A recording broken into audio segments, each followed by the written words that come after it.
Unboxing a new product. LV08 Pro. The first item inside the box is the instruction manual.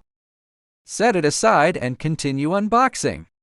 It comes with an original power cord. The power cord will be provided according to the destination country. Take out the main product. Well protected, packed in a protective bag. The box is empty now. Let's put it aside first. Let's check the appearance for any damage. If there is no damage, you can directly open the packaging bag. Open along the edge of the packaging bag. Do not cut it open with a knife. Take out the main unit. The main unit looks simple but feels quite solid and weighty. It has a square, minimalist design that looks very stylish.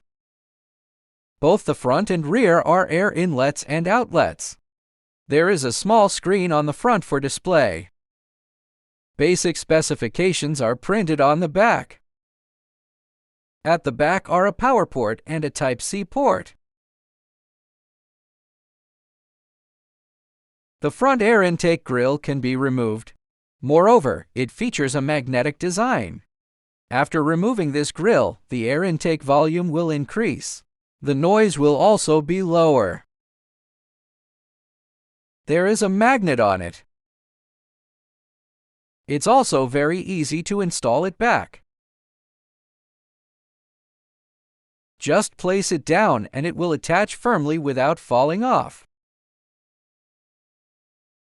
It can also be removed for cleaning when there is something inside. This is the introduction for this model.